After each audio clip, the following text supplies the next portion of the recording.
25 नवंबर 2018 को एक चाइना का साइंटिस्ट ने अपना एक्सपेरिमेंट के बारे में कुछ ऐसा बताए जिसे सुनकर पूरा दुनिया रुक गया। उन्होंने 2 बच्चियों का डीएनए चेंज कर दिया जब वो बच्चे पैदा भी नहीं हुए थे, और उन्होंने डिसाइड किया कि उन बच्चियों को पूरे ज़िंदगी में कभी भी HIV नहीं हो सकता। और ये तो एक बात शुरुआत था। आज 2026 में हम उस पॉइंट पर पहुंच चुका है जहां आप अपने बच्चों का आई कलर, हाइट और इंटेलिजेंस सब कुछ चूज़ कर सकते हैं, जैसे आप अमेजोन और फ्लिपकार्ट पे प्रोडक्ट चूज़ करते हैं। लेकिन सवाल ये है, क्या हमें ऐसा करना चाहिए? एक इंसान के नेचुरल इवोल्यूशन में हमें क्या इंटरफेरेंस करना चाहिए? और अगर ये टेक्नोलॉजी किसी गलत हाथों में चला गया तो क्या होगा? आज की इस वीडियो में हम जीन एडिटिंग और डिज़ाइनर बेबी का पूरा कॉन्सेप्ट समझने की कोशिश करेंगे। तो वीडियो को शुरू से लेकर अंत तक देखिए, और अगर आप इस चैनल पर पहली बार आए हैं तो इस चैनल को ज़रूर सब्सक्राइब कीजिएगा।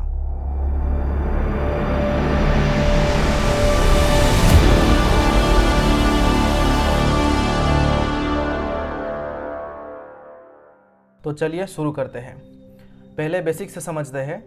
ये तो हम बचपन से सुनते आ रहे हैं और पढ़ते भी आ रहे हैं कि किसी भी जीव का बॉडी कोशिकाओं से बना होता है, और कोशिका के अंदर एक केंद्रक होता है। अगर हम केंद्रक के अंदर झांकेंगे तो हमें मिलेगा क्रोमोसोम, और क्रोमोसोम के ऊपर होता है जीन, और यही जीन हमारे बॉडी के अंदर इंस्ट्रक्शन मैनुअल की तरह काम करता है। इसी के वजह से मेरा आई कलर क्या होगा, मेरा हेयर कैसा होगा, मेरा हाइट कितना होगा, मेरा बॉडी कलर कैसा होगा, ये सब कुछ डिसाइड करता है। मेरे अंदर जितने भी कैरेक्टर आपको दिखते हैं वो सब कुछ मेरे जीन में कोडिंग है।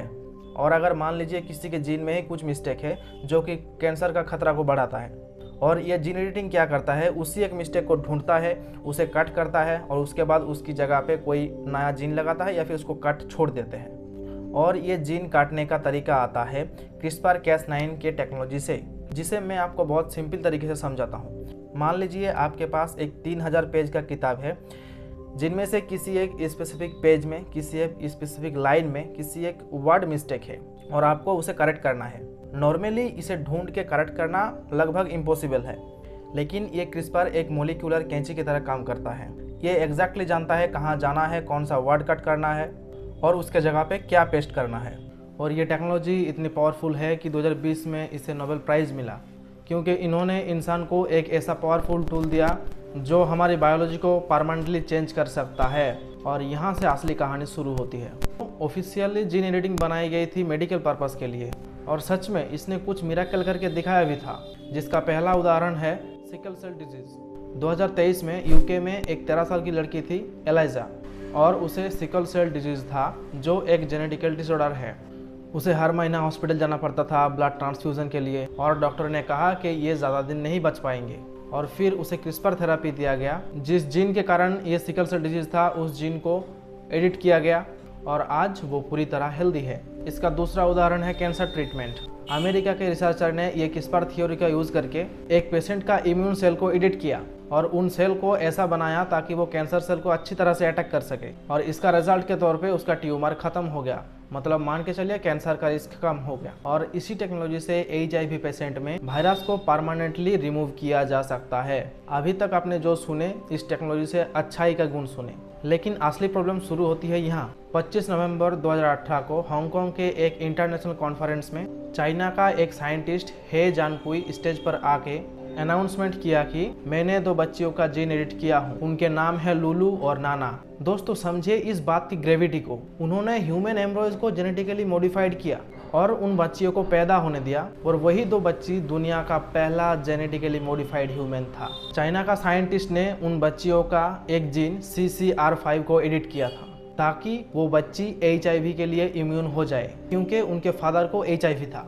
लेकिन अब तक सुनने में तो अच्छा लग रहा है ना, इन बच्चों को HIV से बचाना, लेकिन यही बहुत बड़ी प्रॉब्लम थी। इसका पहला प्रॉब्लम है CCR5 जीन को रिमूव करने से HIV इम्यून तो मिलती है, लेकिन यही जीन ब्रेन डेवलपमेंट में भी रोल प्ले करती है।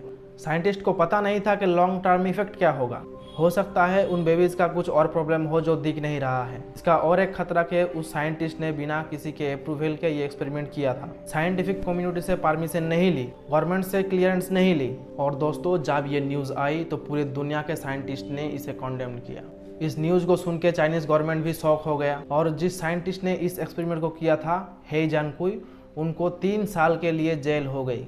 उस साइंटिस्ट ने पूरे दुनिया के लिए एक पेंडोरास बॉक्स खोल दी है, क्योंकि अब हम जानते हैं कि ये पॉसिबल है, ह्यूमन बेबी का जीन एडिट किया जा सकता है। और यहीं से शुरू होता है डिजाइनर बेबी का कॉन्सेप्ट। इमेजिन कीजिए आज से 20 साल बाद आप किसी फर्टिलिटी क्लिनिक में गए हैं और वहाँ के डॉक्टर आपको एक कैटलॉग दिखाते हैं और डॉक्टर आपको बोलते हैं कि आप अपने बच्चे का आई कलर चूज कीजिए, ब्लू, ग्रीन, ब्राउन या ब्लैक। हाइट कितनी चाहिए, 6 फीट, 6.5 फीट, इंटेलिजेंस लेवल कितना चाहिए, हाई IQ वाला पैकेज लेना है आपको, athletic ability, sports package available है। और ये अभी टेक्निकली पॉसिबल है, बस लीगली इसे बैन कर दिया गया। लेकिन सोचिए अगर ये शुरू हो गया तो अमीर लोग अपने बच्चों को जेनेटिकली इनहेंस करवाएंगे और वो बच्चे होंगे smart, taller, good looking, healthy, और गरीब लोगों के बच्चे नॉर्मल जीन लेके ही पैदा होंगे।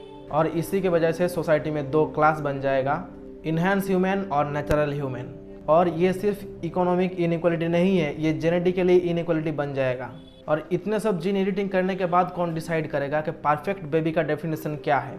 क्या गोरा स्किन होना परफेक्ट बेबी है, लंबे होना परफेक्ट बेबी है, या फिर हाई IQ वाले ही परफेक्ट बेबी है? वही पेरेंट्स अगर क्लिनिक में जाके सेम प्रेफर्ड ट्रेड चूज करेंगे तो ह्यूमन जेनेटिक डाइवर्सिटी खत्म हो जाएगा। और नेचर ने हमें डाइवर्सिटी दी है किसी एक कारण के लिए, और यही डाइवर्सिटी हमारे जीने के लिए बहुत इंपॉर्टेंट है। आपने सेकेंड वर्ल्ड वॉर के बारे में सुना होगा, जहां हिटलर ने मास्टर रेस बनाने की कोशिश की थी। यूजेनेसिस के नाम पर लाखों लोग मारा गया, और जीन एडिटिंग उसी आइडियोलॉजी का एक नया टूल दे सकती है। और अब सबसे इम्पोर्टेंट क्वेश्चन कि इस टेक्नोलॉजी को कंट्रोल कौन करेगा? चाइना का अप्रोच ये है कि उस एक्सपेरिमेंट के बाद उन्होंने पूरा एक स्ट्रिक्ट लॉ बनाया इसके खिलाफ। अमेरिका में भी क्रिस्पर बेबीज टोटली बैन है। अगर हम कैंसर, एल्जाइमर, HIV जैसे बीमारी को हम परमानेंटली ख़त्म कर सकते हैं तो ये अच्छा है। लेकिन दूसरी तरफ जब कोई इस टेक्नोलॉजी को यूज़ करके अपना बेबी का डिज़ाइन करता है, तब वो इंसान उस बेबी का पूरी ज़िंदगी डिसाइड कर रहा है। और एक बात, नॉर्मल बेबी होने का डेफिनेशन क्या होगा? आज हम कहते हैं कि डिसेबिलिटी को क्योर करना चाहिए, लेकिन कल हम ये तो नहीं कहेंगे शॉर्ट हाइट होना एबनॉर्मल है, लो IQ रहना एबनॉर्मल है, चमड़े का कलर डार्क होना ये एबनॉर्मल है। इस डिफरेंस के लिए आप कहाँ लाइन खींचेंगे? ये सवाल आज हमें सोचना होगा, क्योंकि ये टेक्नोलॉजी अगर कोई मेन स्ट्रीम में आ गया तो वापस जाने का कोई रास्ता नहीं। तो दोस्तों, ये थी हमारी जीन एडिटिंग की पूरी कहानी, मेडिकल मिरेकल से लेकर एथिकल नाइटमेयर तक। और इसको लेकर मेरा पर्सनल ओपिनियन ये है कि ये एक बहुत ही पावरफुल टूल है, और टूल्स खुद अच्छे या बुरे नहीं होते हैं, ये डिपेंड करता है यूज़ पर। अगर हम इस टेक्नोलॉजी को जेनेटिक डिसऑर्डर क्योर करने के लिए यूज़ करते हैं तो ये बहुत ब्रिलियंट आइडिया है। लेकिन अगर हम इसे यूज़ करते हैं डिज़ाइनर बेबी बनाने के लिए, सोसाइटी में इनइक्वालिटी बढ़ाने के लिए, तो ये बहुत ही घटिया आइडिया है।